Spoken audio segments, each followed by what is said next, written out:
And we kick off this evening with a look at the cinema. I'm not a complicated man. I like cinema. It's beautiful, beautiful cinema. Cinema history come to life. I found my solace in the small cinema I went to every Thursday night. I'm a professor of cinema. I go to the cinema for the stories. There was no competition between the cinema and seminar. I mean, it's not within the realm of conventional cinema. And now, here's Pace and Johnson for the cinema review.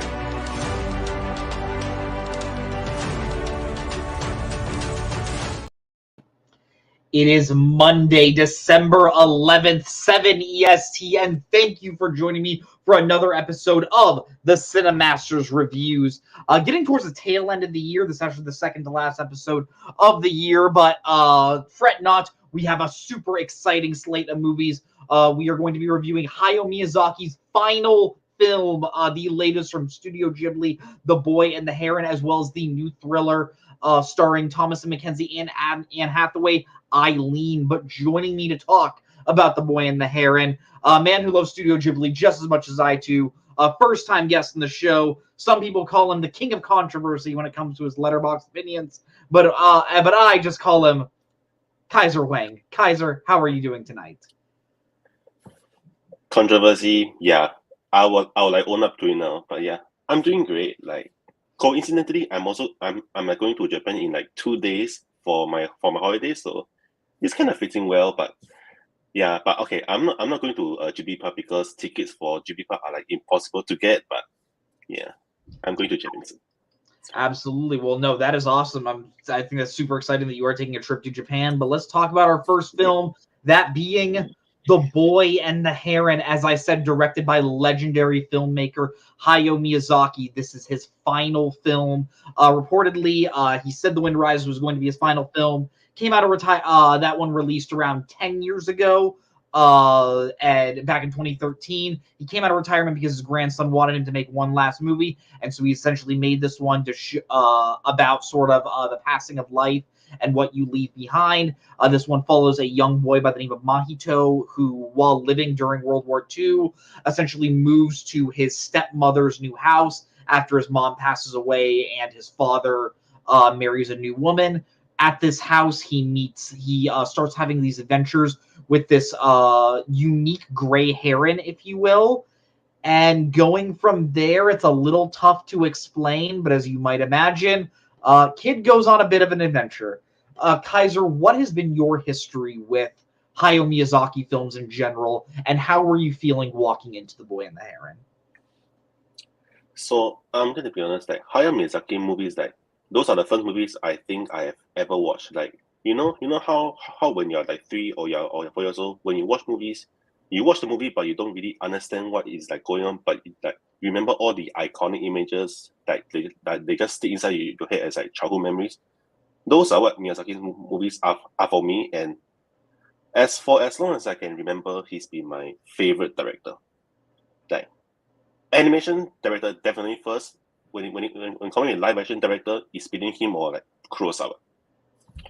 So yeah, his movies are like pretty important to me, and I would say that my favorite movie of his has changed a lot over time. Like when I was young, I think that my favorite of his was either My Neighbor Totoro or Kiki's Delivery Service. But as of now, it's Princess Mononoke, and soon it might change to something like more thoughtful, like The Wind Rises, because his filmography is so varied and just like it's made for everyone of all ages, even this movie, and so yeah, let's just say that I love the man. No, yeah, I came to Miyazaki like you fairly early. I remember watching specifically Kiki's Delivery Service and My Neighbor Totoro when I was really young. I didn't really process everything that was going on like entirely, but like you said, I remember those images. I remember Kiki flying through the sky. I obviously remember all the images from My Neighbor Totoro, whether it's Totoro, whether it's the sprites. There's so much to that movie that is just seeped into my mind. And then as I want to say when I got into high school is when I really started to dive back into Studio Ghibli, and I realized how incredible these movies are. When I was in high school, I'd say my favorites were Spirited Away and Princess Mononoke. But as I've gotten older, easily the one I keep on returning back to is Kiki's Delivery Service. To give the audience a preface, Kiki's Delivery Service is my second favorite film of all time. It's my favorite animated movie. Kiki is maybe my favorite movie character of all time. It is just the perfect vibes movie to me, where I just want to live in that world, because just the fact that Hayao Miyazaki made a movie about this young witch that just goes to this town and wants to do good for this town, I think is really, really incredible and really magical. And yeah, like you said, his whole filmography is varied, whether it is like the huge adventure scales of something like Princess Mononoke or Nausicaa, The Valley of the Wind, or whether it's something like The Wind Rises, which is super personal about like what happens when an inventor's when a creator's idea is used for bad things, and like how do we view that creator. And I thought that was kind of like a perfect endpoint to his career. So I was a little cautious coming into this one, like, do you want to make one more? Do you want to see if you can strike gold? Like, can you strike gold? I'd say twice, but honestly 12 times, because I've never not liked a Hayao Miyazaki movie. But yeah, he struck gold for a 12th time, because I think this movie is absolutely incredible. And while I think The Wind Rises might be the better final film in his filmography with like the themes he goes for, this is easily his most personal movie. Like, hearing the stories about how he made this for his grandson, and how he used a lot of his life story. Hayao Miyazaki, someone who was born in the 40s, so he has a lot of history with obviously like post-World War II Japan, and how much that has obviously influenced his films. You can see all of those influences front and center here with the character of Mahito, of him like having like difficult relations with the country of Japan during wartime, and how he wanted to become a soldier. And you see him at school, and how he feels distant from his father because he's not sure if his father made the right choice of just immediately marrying another woman. What do you think about how just personal this movie felt in regards to Hayao Miyazaki? I think that this definitely that, because Hayao. Okay, so this is not the first time that Miyazaki has dealt with like Japan's history and his own history. That I think The Wind Rises deals with it just as much, but I think this film it exposes it like a lot more deeper, and especially in regards to like Japan's like post World War II consciousness. Like, it's something that I think even now, like even when you look at politics, or like when you look at culture, like like for example the Godzilla movies, it's still something that I think Japan still struggles with, and I like that Miyazaki brings that up along with his own childhood, because I feel that how do I explain it? I just feel like it's pretty fitting, because as a person he's also, as you said, he's also born in the 40s, so he himself is like one of the links to a world that we can soon no longer see. So I like that how like in his final film he still shows that he still feels that it's his duty to go and like teach the younger generation about the past and to let us learn from it. No, yeah, and all of those themes about what is the legacy you are going to leave behind is so prevalent in this movie. Without spoiling too much, the main character of Mahito eventually meets certain family members of his past, and what their goal is, I think, is really, really touching and really, really emotional. From just a like pure adventure standpoint, I think the story was super well paced, with how small in scale it seemed to have started out. Like, and I'll just be honest, there are so many like bits and pieces of other Miyazaki movies that I felt like in the early stages, like when Mahito first gets to that new home, I'm like, okay, this kind of feels like My Neighbor Totoro. And then when he eventually goes through that tunnel with the Heron, and he goes to this new land, I'm like, this feels like Spirited Away. And just like how big like the adventure gets towards the end, I'm like, this kind of feels like Nausicaa. And I was just super into like all the aspects of it. And I just love how like the movie starts out small, but we just keep on going with Mahito and this Heron. I love the relationship between the two characters, and they're like, and just how grouchy this Heron is. We'll get into the character in a second. But like, what was your opinion on like how well paced the story was?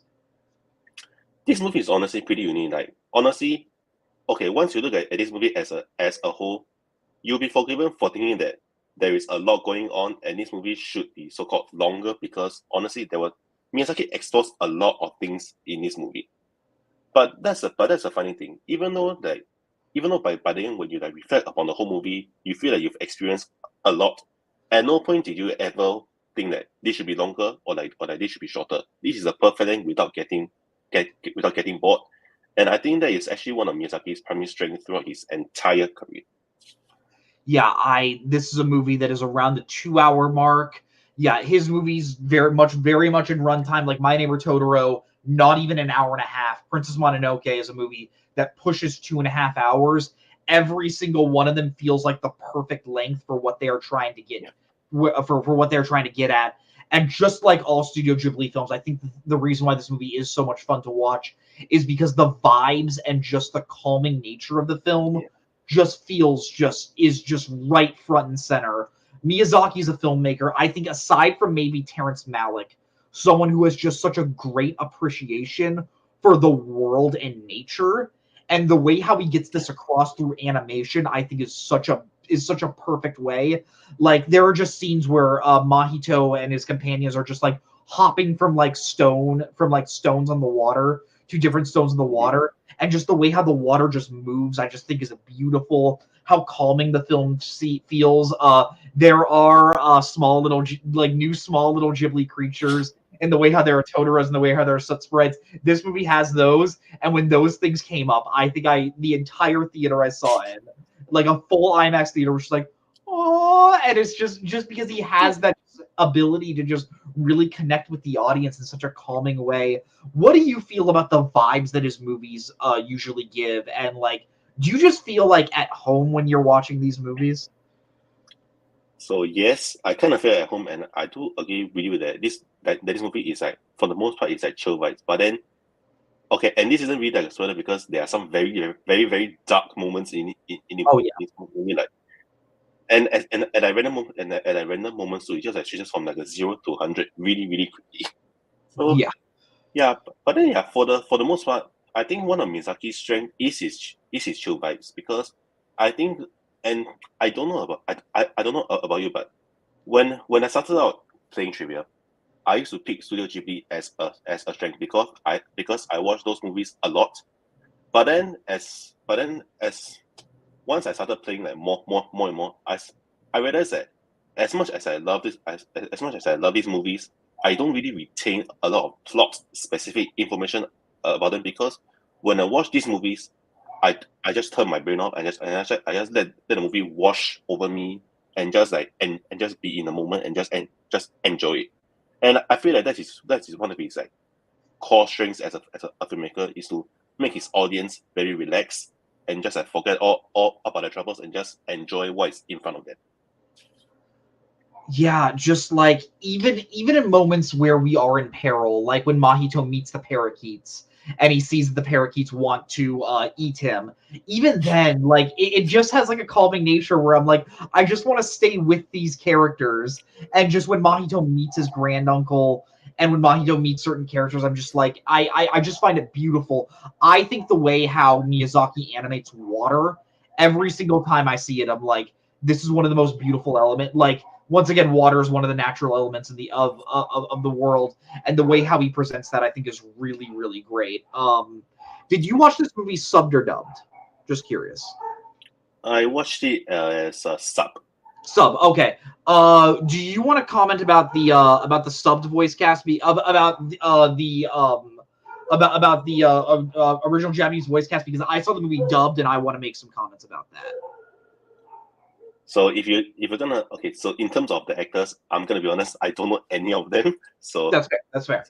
So the thing, but then in terms of the voice acting, I think I like the one who voiced the Heron the most, because he was just like goofy, and then honestly, this is like at this time, and also I think I like that he provides like a very comedic contrast to the main character, who is often like very, very subdued, very, very like, moody. So he provides like a good comedic foil and makes the movie like a lot more fun to watch. And as for the main character, he doesn't really say much. Most of the time, he was just really, really moody. But then honestly, he's a pretty prototypical Miyazaki main character, because Miyazaki's main character, for the most part, I think they are mostly blank canvases. It's for the audience to really project themselves onto the main character. So even though the main character in terms of the voice casting is a bit blank, but I think that is by design. I definitely think there are some blank canvases in Miyazaki's protagonists. I think Nausicaa and I think Kiki are kind of like the exceptions to those rules. Yeah, those the females, no. Yeah, but like Chihiro in Spirited Away is definitely kind of like an audience surrogate, and I totally get you. And I would definitely say Mahito is also an audience surrogate for us to just sort of like really live in this world and like see how unique it is. Yeah, so I saw the dubbed voice the English dubbed voice cast to be precise, and I usually think, with the exception of one, I think Studio Ghibli dubs tend to be really, really good. The one I don't think is that great is Castle in the Sky. I just don't think James Van Der Beek did a great job as the voice of the main character. But like all the other ones, I think do a pretty dang good job. And yeah, I think all the voice actors really fit their characters well.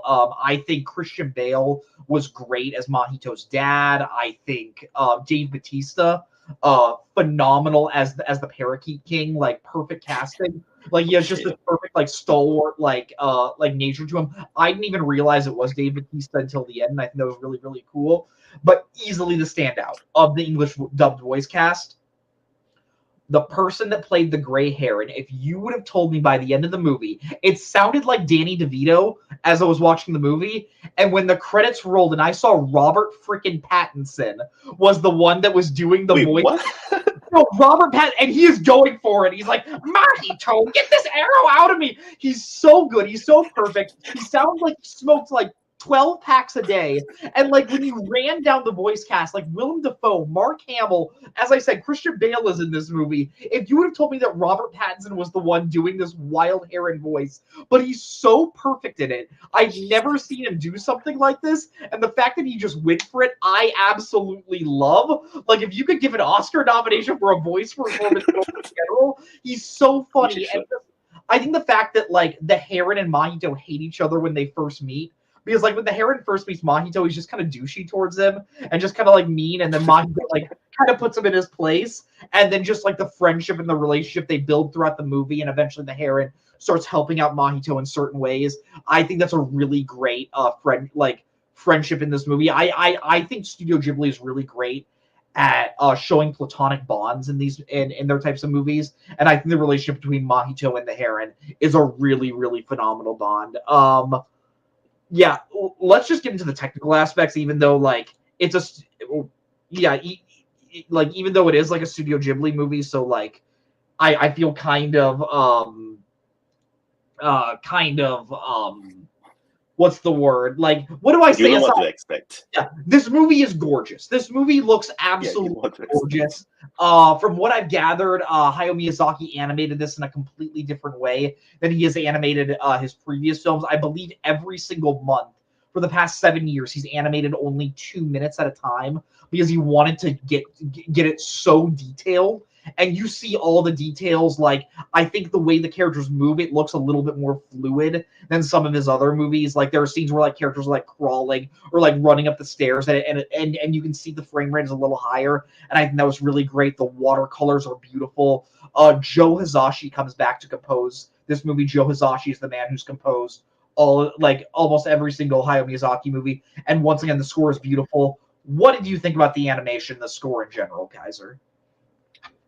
I mean, the score in general, like honestly, I don't know whether this is the same for you. Like the score, especially in the opening third of a movie, reminded me a bit of Spirited Away. Like it reminded me of the Always with Me segment of the Spirited Away score.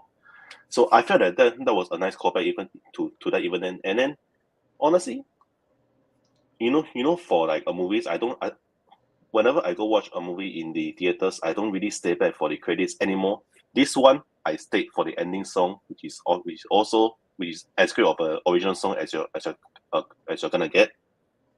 And the animation itself, I mean, there's really there is nothing much to say at this point. Yeah, Ghibli's animation has never dropped standards, and this movie is just another example of that. Want to give one special shout out.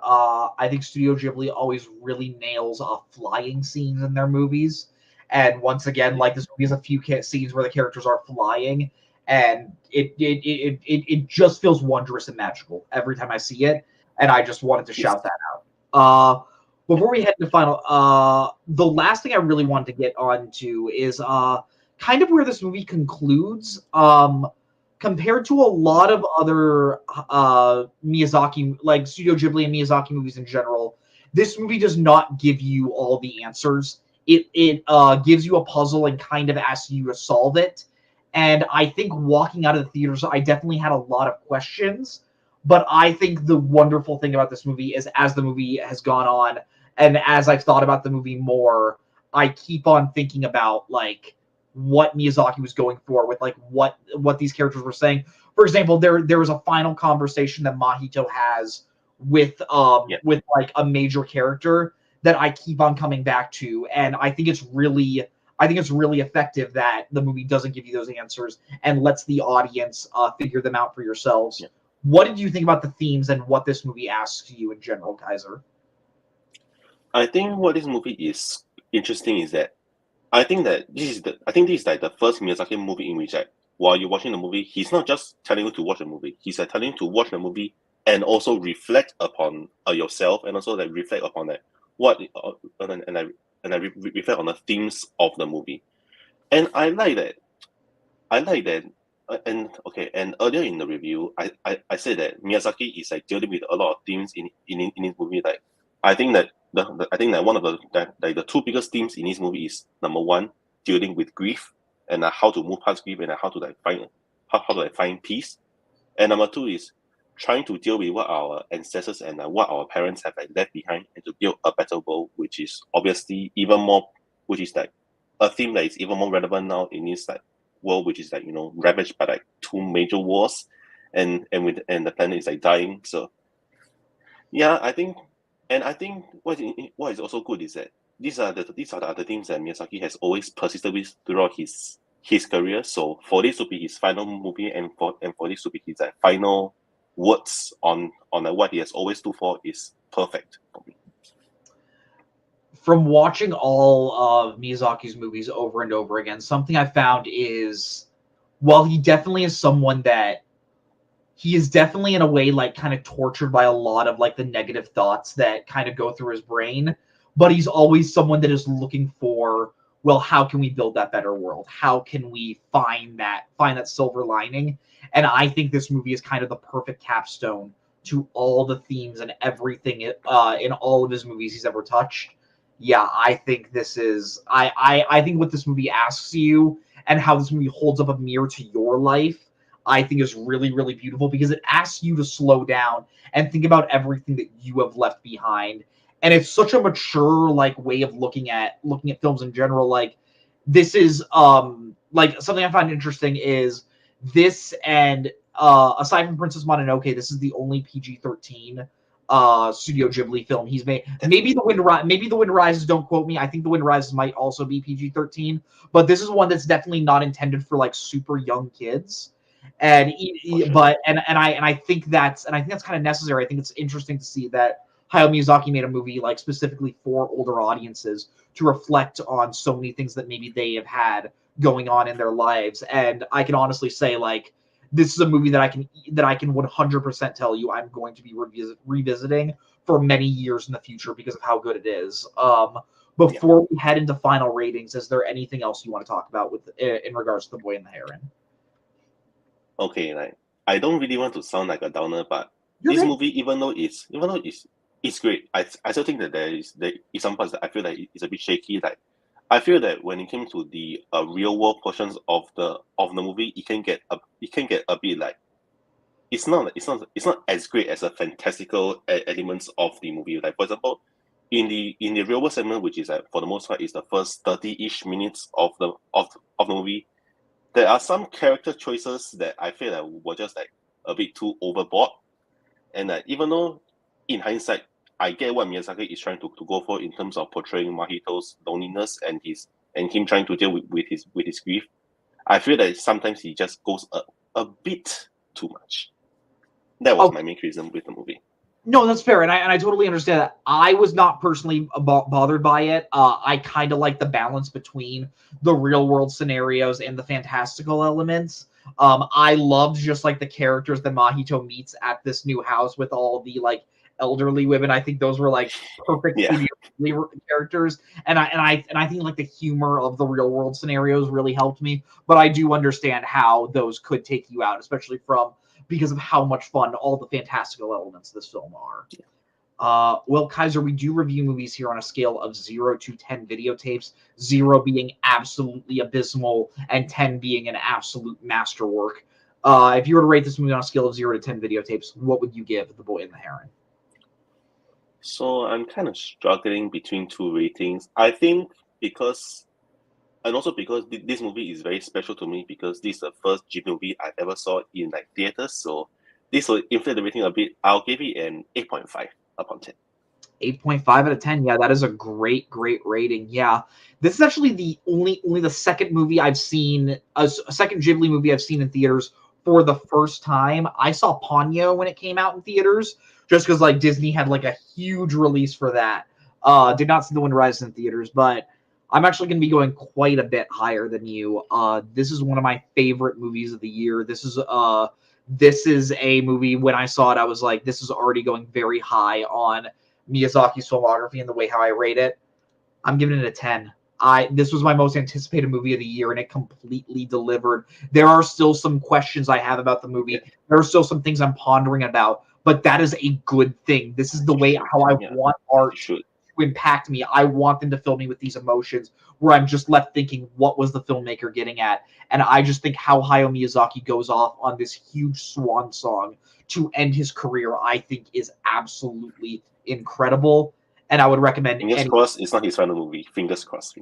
Yeah, honestly, and like if he wants to make one last movie, like if he still has that vision, like that's totally okay. But if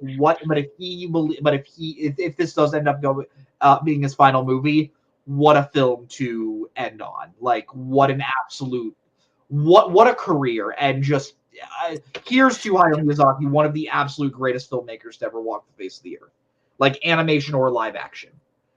Well, that does just about bring us to the end of this review. Kaiser, before you head out, is there anything you want to plug or promote in general? In terms of myself, not really, but I'll plug Payson. This show is great.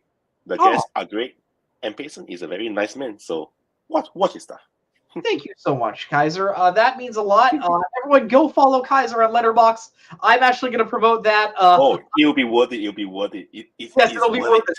Some very interesting reviews. I do not agree with a lot of them, but they're always fun to see. And I will give you all credit. And I do think Kaiser's a very fun follow on Letterboxd. So, Kaiser, thank you for coming out tonight and reviewing The Boy and the Heron. It means a lot.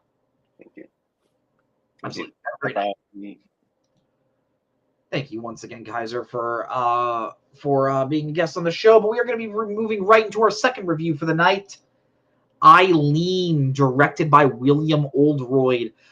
This is based on a novel. I don't know who wrote the novel, but it is about a prison warden, a prison secretary in the 1960s in Boston. She's very unhappy with her job, and as she sort of moves through the doldrums of life, she lives with her father, who doesn't have a job because he's injured and can't really work. She meets a new coworker who essentially gives her life again, and they form a friendship. And then, what do you know? They might start getting involved in things that they probably shouldn't get involved with. One thing I do need to say about this movie. Give me 1 second. Just let me take care of this.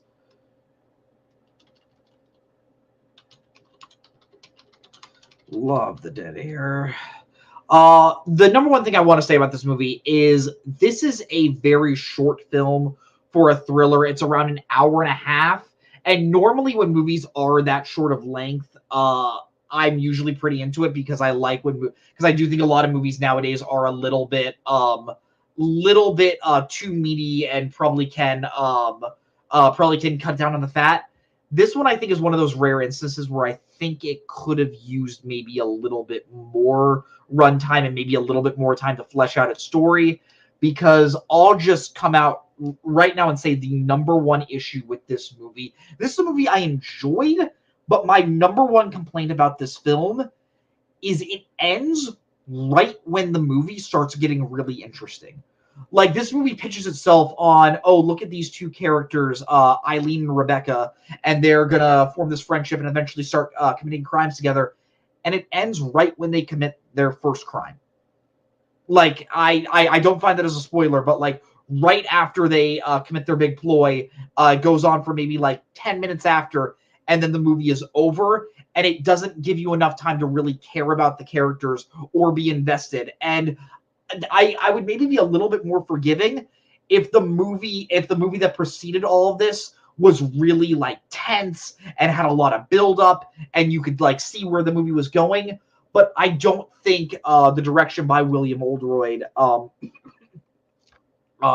just it didn't have that it just didn't have that layer of tension that you would want in a film like this. A lot of the movie is told through Eileen's point of view without a lot of dialogue. You see things from just her eyes, and you see how cynical she is of the world, how tired she is of her life. And I appreciate there's not a lot of dialogue. I love when you do have movies like this that tell their stories in a more visual storytelling way. But I just wasn't as invested in it as I would have liked. And when you get towards the end of the movie where it does start getting really intense, and when it does start getting really interesting, and I'm like, okay, now I'm in. Let's see where this goes. And then it ends right there. I end up leaving a little bit lukewarm. I know it sounds like I didn't really like this movie, but this movie is absolutely held up by the incredible performances. Thomasin McKenzie plays the title character of Eileen. She is so good at playing these like fish out of water characters that are absolutely in environments they don't feel like super confident in and super safe. And like Thomasin McKenzie does such a great job of showing how like lifeless her character feels at the beginning. And as she meets Rebecca, just showing the life in her character, how she starts to become like she starts to live a little bit more dangerously, how maybe she might have feelings for Rebecca. I think Thomasin McKenzie does a great job. Anne Hathaway is so good as Rebecca, her coworker. The second she walks into screen, she has so much emotion, so much, and she carries this character. You completely understand why someone like Eileen, whose life has been so boring and so lifeless, immediately gravitates to someone like Rebecca, who's so charismatic. Just the way how Anne Hathaway smiles in this movie, and her eyes are so expressive. They tell so many things. There are so many scenes where like she just says so much with so little. And Anne Hathaway is an actress that I think is like super underrated. Like, I don't think she gets the credit she deserves. And once again, this is just a phenomenal character that she plays. But yeah, also shout out to Shea Whigham. Shea Whigham plays Eileen's father, plays her alcoholic dad. Shea Whigham, it's always fun to see him in movies. Saw him this year in Mission Impossible: Dead Reckoning.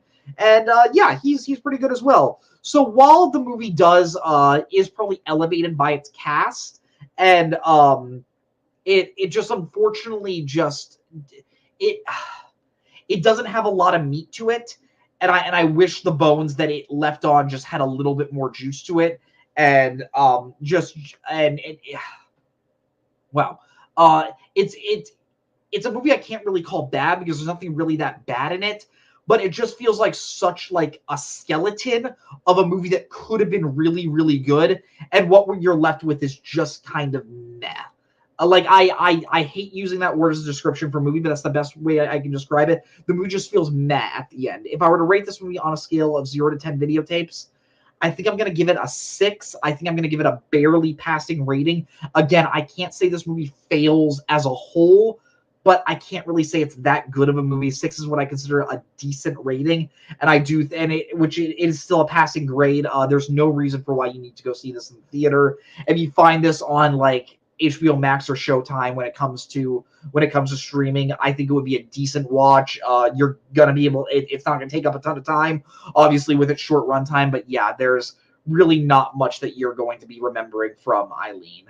But yeah, that just about brings us to the end of our show. Thank you all for watching. Remember to like this video and subscribe to the video store. It helps us grow our channel and Cinemaster's reviews a lot. Next week is going to be the last show of the year. We are going to be reviewing the new Yorgos Lanthimos film, Poor Things. Very excited about that one. And the new Willy Wonka prequel, Wonka, starring Timothée Chalamet and directed by the guy who did Paddington. You know what? The idea of a Willy Wonka prequel, does that sound silly? Yes. But the Paddington movies have been excellent, and if that guy's doing it, I'm cautiously optimistic with that one. But yeah, thank you all for watching. Thank you for Kaiser for being my guest for The Boy and the Heron. And as always, watch more movies. And the award for most vapid film review of the century goes to... Okay, movie review. Okay, I thought it was beauty. And he's now in cinema hell, where one day we'll all be reunited. This is me at the Regal Cinema crying as I did through much of the film.